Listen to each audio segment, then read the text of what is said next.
하나님 말씀 오늘 요한계시록 27번째 말씀으로 13장입니다. 13장 1절 10절 말씀까지 13장 1절부터 공독해야 됩니다. 내가 보니 바다에서 한 짐승이 나오는데 뿔이 열이요 머리가 일곱이라. 그 뿔에는 열 왕관이 있고 그 머리들에는 신성모독하는 이름들이 있더라. 내가 본 짐승은 표범과 비슷하고 그 발은 곰의 발 같고 그 입은 사자의 입 같은데 용이 자기의 능력과 보좌와 큰 권세를 그에게 주었더라. 그의 머리 하나가 상하여 죽게 된 것 같더니 그 죽게 되었던 상처가 나음에 온 땅이 놀랍게 여겨 짐승을 따르고 용이 짐승에게 권세를 주므로 용에게 경배하며 짐승에게 경배하여 이르되 누가 이 짐승과 같으냐, 누가 능히 이와 더불어 싸우리야 하더라. 또 짐승이 과장되고 신성모독을 말하는 입을 받고 또 42달 동안 일할 권세를 받는다. 짐승이 입을 벌려 하나님을 향하여 비방하되 그의 이름과 그의 장막과 하늘에 사는 자들을 비방하더라. 또 권세를 받아 성도들과 싸워 이기게 되고 각 족속과 백성과 방언과 나라를 다스리는 권세를 받으니 죽임을 당한 어린 양의 생명책에 창세 이후로 이름이 기록되지 못하고 이 땅에 사는 자들은 다 그 짐승에게 경배하리라. 뭐든지 귀가 있거든 들을지어다. 사로잡힐 자는 사로잡혀갈 것이요 칼에 죽을 자는 마땅히 칼에 죽을 것이니 성도들의 인내와 믿음이 여기 있느니라. 아멘. 우리는 지난 시간 요한계시록 이 12장에서 해를 또 옷 입은 그 여자가 등장을 했는데, 해를 옷 입은 여자는 바로 진리를 사수하는 초대의 교회를 의미한다고 했습니다. 그런데 이 교회를 핍박하는 세력이 있습니다. 바로 사탄의 또 세력, 사탄을 추종하는 그런 세력들이 또 교회를 또 핍박을 또 하게 된 것을 우리가 보았습니다. 해를 옷 입은 여자, 바로 이 해를 옷 입은 여자는 바로 성령이 임재하는 바로 교회, 또 진리에 굳게 서서 이 진리와 타협하지 않고 또 적그리스도의 무리와 영적 이런 전쟁을 하면서 진리를 사수하는 바로 교회, 바로 초대 교회라고 했습니다. 하나님은 이런 교회를 또 사랑하시고 인도하고 계십니다. 그러므로 깨어있는 교회, 깨어있는 성도는 7년 환란 중 이 전 3년 반에 또 이 환란을 이기게 하시고 하나님의 은혜를 입습니다. 하나님의 은혜를 상징하는 큰 독수리의 두 날개를 받아 광야에서 하나님께서 예비하신 곳, 하나님이 준비하신 곳, 또 예비처에서 사탄의 이런 또 이 공격을 또 피하여 바로 한 때와 두 때와 또 반때, 바로 후 3년 반은 하나님의 인도 양육을 또 받는 그런 은총이 바로 있습니다.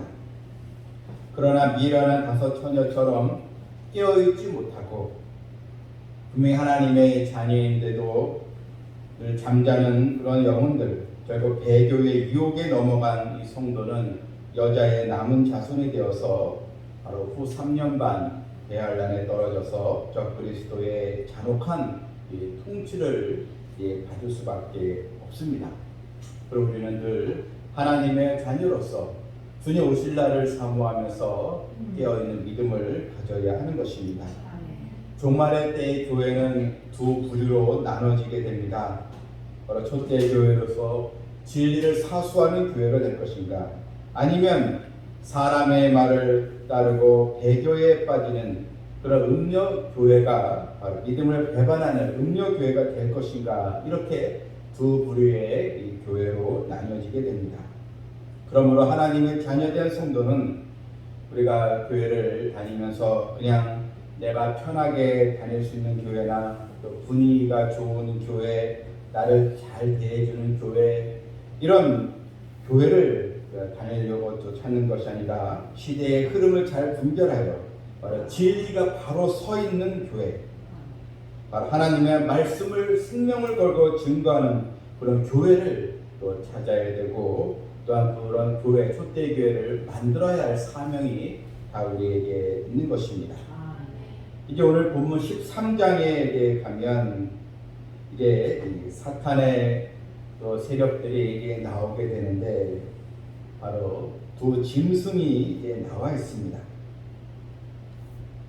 이 악의 삼위일체처럼 우리가 성부, 성자와 성령, 우리가 이걸 삼위일체라고 하지 않습니까? 그런데 똑같이 이걸 모방하여 여러분 이 사탄과 또 사탄을 추종하는 그런 적그리스도, 또한 또 적그리스도를 돕는 거짓 선지자, 이렇게 이 악의 이 삼축, 이런 또 사탄과 적그리스도와 거짓 선지자가 또 나타나서 우리를 또 배교의 유혹에 빠지게 한다는 것입니다.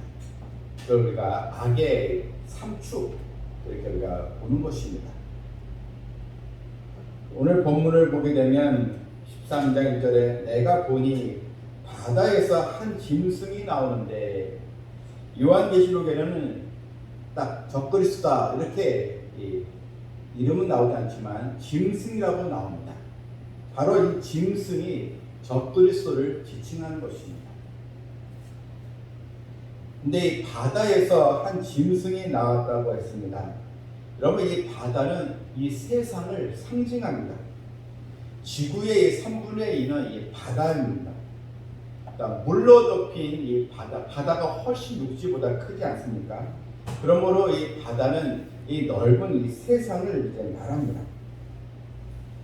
그 이사야서 말씀에도 17장 12절에 보게 되면 슬프다 많은 민족이 소동하였으되 바다 파도에 뛰노는 소리같이 또 그들이 소동하였고 열방이 충돌하였으되 큰 물에 몰려온같이 그들 충돌하였도다. 이 이사야서 말씀에도 이 바다 파도에 뛰노는 소리처럼 큰 물에 몰려온같이, 이렇게 큰 물, 바다는 이 세상을 바로 상징하는 것입니다. 그런데 이 바다에서 한 짐승이 나오는데 뿔이 10이요 머리가 이제 7이라고 했습니다. 여러분, 이 뿔은 권세와 힘을 이제 상징합니다. 10개의 이 뿔은 또한 10명의 권세자를 이제 말하고 있습니다. 바로 이 10뿔 또 10명의 이 권세자는 바로 적그리스도를 추종하는, 적그리스도의 절대적인 지배를 받고 적그리스도 수족처럼 활동하는 그런 열국의 이 왕을 이제 말하는 것입니다. 계시록 17장 12절에 보게 되면 이렇게 또 언급이 되어 있습니다. 10뿔은 10왕이니, 이렇게 또 성경이 성경을 해석하고 있지 않습니까? 오늘 본문에 뿔이 10이요, 이게 이제 10뿔은 10왕이니 아직 나라를 얻지 못하였으나 다만 짐승으로 더불어 임금처럼 권세를 일시 동안 받으리라. 이렇게 성경이 또 해석을 하고 있습니다. 10뿔은 10나라다, 이렇게 표현이 되어 있습니다. 이 10나라의 왕이 바로 적그리스도를 바로 섬기게 되는 것입니다. 학자들은 오늘날의 이 10나라를 어떻게 보고 있는가? 자꾸 이제 전 세계가 자꾸 통합 정부로 나가고 있습니다. 어쨌든 이게 어떻게 10나라로 또 적그리스도를 추종하는 세력들은 정확하게 지금은 알 수 없지만, 자꾸만 이제 이 세계가 이런 통합으로 돼서 어떤 또 학자는 EU를 통해서 EU의 그룹이 나오지 않겠나, 아니면 또 세계 통합 정부가 또 나오지 않겠나, 이렇게 보고 있습니다. 그리고 머리가 이제 그분의 10 왕관이 있고 머리가 또 7이라 이렇게 되어 있습니다. 바로 이 머리 역시 권세와 힘을 상징하는데 일곱은 완전수니까 최고의 이런 강력한 권세를 가진 자. 여러분 이 적그리스도는 좀 막강한 힘을 가진 그런 권력을 가진 자로 우리가 보게 되는데 이가 하는 일이 바로 하나님을 대적하게 되는 것입니다. 여러분 이 바다에 나온 짐승 이 적그리스도의 주된 임무가 무엇입니까? 신성 그 머리들은 신성 모독하는 이름들이 있더라 했습니다. 신성 모독 바로 하나님을 모독하는 하나님을 대적하는 그런 세력. 예수 그리스도를 또 부인하고 하나님의 말씀에 그들은 또 어긋나게 행동하면서 결국 하나님을 대적하는 그런 또 세력이 바로 되는 것입니다. 또 2절에 이 짐승의 이제 모습이 또 나오는데 잘 보게 되면 내가 본 짐승은 표범과 비슷하고 그러니까 표범이 아니라 표범과 비슷하다. 그러니까 이 표범이 아닙니다. 다만 표범과 비슷하고 또한 그 발은 곰의 발 같고 그 입은 사자의 입 같은데 여러분 이 표범이 얼마나 빠릅니까? 아주 손살처럼 달리지 않습니까? 그만큼 이 짐승 이 적그리스도는 아주 신속한 그런 아주 세력을 규합하고 빠르게 또 움직임을 볼 수 있습니다. 또한 이 발은 곰의 발 같다고 했습니다. 곰이 얼마나 여러분 잔혹합니까? 강력하고 힘 있는 짐승입니다.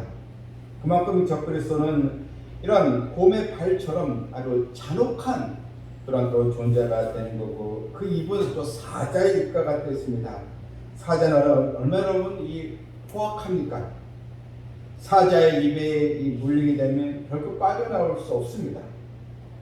그만큼 이것은 바로 적그리스도가 이렇게 강력하다는 것을 또 상징적으로 지금 표현을 해주고 있는 것입니다. 그런데 여러분 누가 권세를 줍니까? 2절 끝에 보게 되면 용이 바로 용은 사탄을 이제 말한다고 했습니다. 바로 용이 이 사탄이 자기의 능력과 보좌와 이 큰 권세를 그에게 주었다. 그러니까 여러분 이 짐승이 바로 적그리스도로 우리가 보는 것입니다. 이 내용은 다니엘서 2장 7장 2절에서부터 또 계시가 또 언급이 되어 있는데요. 여러분 용이 자기의 능력을 주었습니다. 그런데 이 적그리스도를 보게 되면 얼마나 신통한 능력을 가졌는가 계속 이제 설명이 되어 있는데요.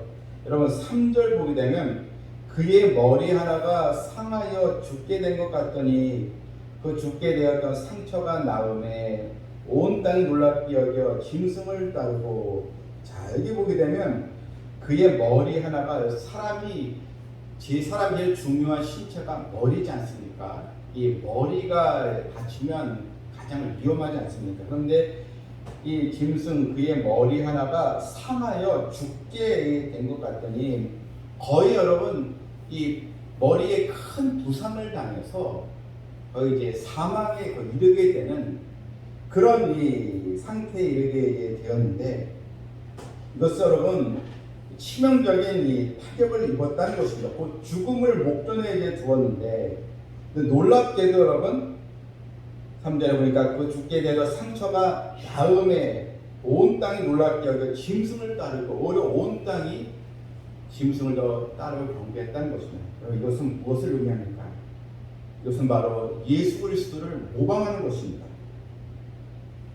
주님께서 이 죽으시고 부활하시면서 이 만왕의 왕이 되셨는데 이걸 이제 적그리스도도 좀 모방을 해서 어쨌든 누가 또 뭐 총격을 했는지 어쨌든 그 크게 공격을 했는지는 정확히 나오지 않죠. 어쨌든 머리가 상해서 부상을 당해서 죽게 되었다가 다시 이제 살아남으로써 많은 사람들에게 정말 적그리스도 저 인물은 정말 우리와 다른 대단한 그런 인물이다면서 사람들로 하여금 더 끌어모으게 하는 그런 신통력을 바로 보여주었다는 것입니다. 그래서 온 땅이 놀랍게 여겨 짐승을 따르게 했다는 것입니다. 또한 계속해서 용이 짐승에게 권세를 주므로 용이에게 경배하며, 또한 이 짐승의 역할이 나오죠. 5절을 보게 되면 5절에 또 짐승이 과장되고 신성 모독을 말하는 입을 받고 또 42달 동안 일할 권세를 이에 받으니라. 짐승이 입을 벌려 하나님을 향하여 비방하되, 여러분 사탄의 권세를 받은 적그리스도 짐승이 가장 이 짐승의 행한 일이 무엇입니까? 바로 신성 모독을 말하는 입을 받고, 결국 나오죠. 6절에 짐승 입을 벌려 하나님을 향하여 비방하되, 분명히 나오지 않습니까? 하나님을 비방한다는 것입니다.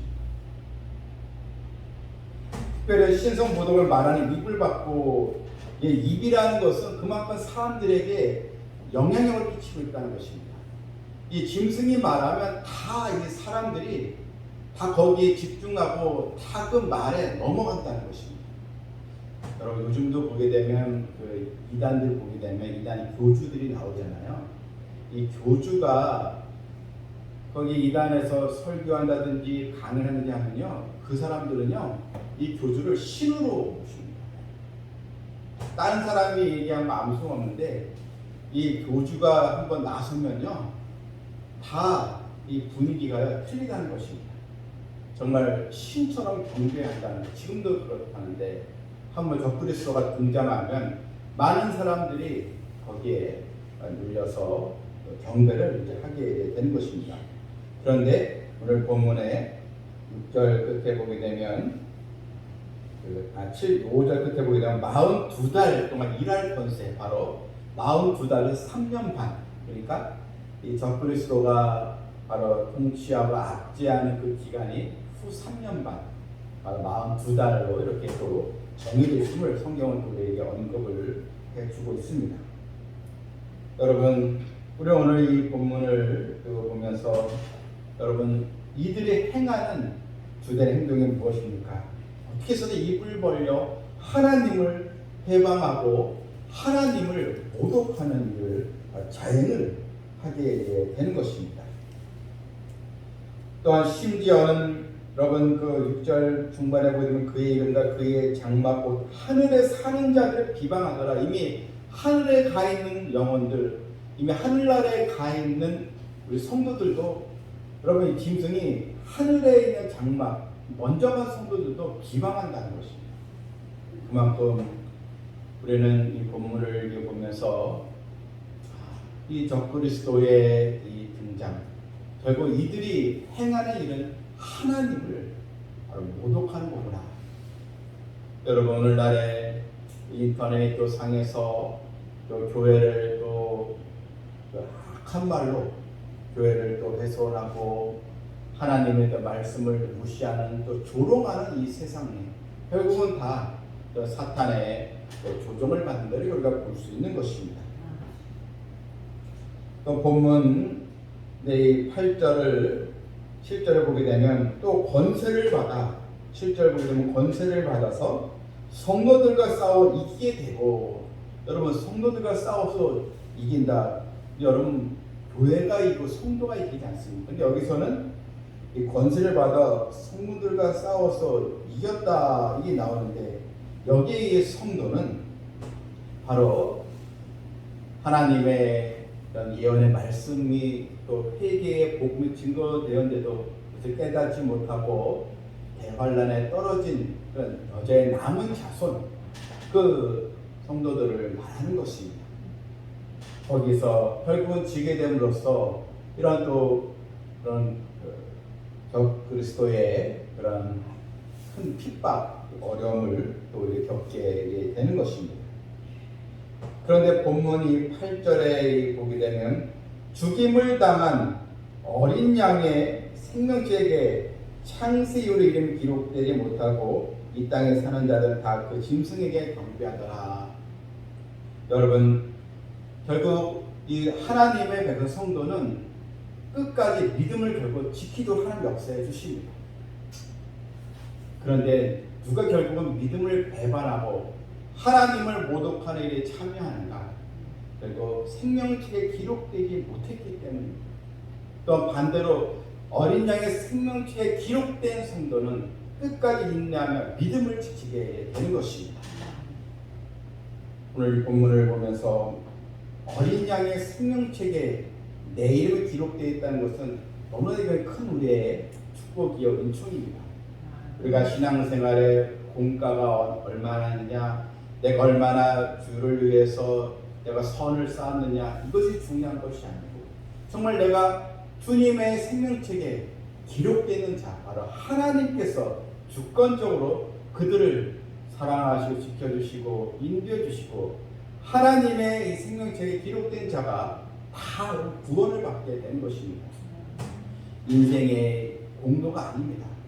어린 양의 생명책 예수 그리스도의 보혈로 제사함을 받은 성도는 반드시 하나님께서 구원하여 주시는 것입니다. 여러분, 우리 오늘 말씀을 또 기억하면서 우리가 늘 하나님 앞에 또 온전한 믿음으로 또 나아가야 될 줄 좀 믿습니다. 데살로니가 후서 2장 3절에서 예수님 재림하시기 전 적그리스도의 등장을 이렇게 예언하고 있습니다. 누가 어떻게 하여도 너희가 미혹되지 말라. 먼저 배교하는 일이 있고 저 불법의 사람 곧 멸망의 아들이 나타나기 전에는 그날이 이르지 아니하리니 불법의 사람 곧 멸망의 아들 바로 짐승 적그리스도를 말하는 것입니다. 그는 대적하는 자라 신이라고 불리는 모든 것과 숭배함을 받는 것에 대항하여 그 위에 자기를 높이고 하나님의 성전에 앉아 자기를 하나님이라고 내세우리라. 여러분, 적그리스도가 하나님의 성전에 앉아 자기를 높이고 자기가 하나님이라고 내세우게 되는 것입니다. 예수님은 누가복음 30절 36절에서 이렇게 말씀하셨습니다. 이러므로 너희는 장차 올 이 모든 일을 능히 피하고 인지 앞에 서도록 항상 기도하며 깨어 있으라. 점점 유혹과 또 시험이 많아지는 그런 시대입니다. 그런 주의 백성들은 늘 주 앞에 서는 날이 우리에게 오는 줄 알고 주 앞에 인지 앞에 서도록 항상 깨어있는 믿음을 가지고 오히려 이 종말의 때가 다가올수록 또 우리의 신앙이 잠자는 믿음이 아니고 깨어있는 신앙으로 주님 오실 날을 사모하면서 주님을 맞이하는 복된 자녀들 다 되기를 주님의 이름으로 축원합니다. 아멘. 사랑과 은혜가 정하신 하나님 아버지, 결국 이 적그리스도는 하나님을 대적하는 자로서 주의 이 백성들을 또 공격하는 것을 우리가 또 보았습니다. 아버지 하나님, 아직 이 종말에 이르지 아니하여 적그리스도가 등장한 시대는 아니지만 그런 시대가 점점 다가오고 있음을 우리가 깨닫게 해주시고 지금 더욱 하나님의 은혜를 입을 때여 우리가 믿음으로 살아야 할 때인 줄 알게 해주시고 세상 욕심과 또 탐욕을 다 우리가 또 내려놓고 주님을 경배하고 우리 하나님만을 섬기는 그 성도들 다 되게 하여 주시옵소서. 아멘. 예수님의 이름으로 기도하옵나이다. 아멘.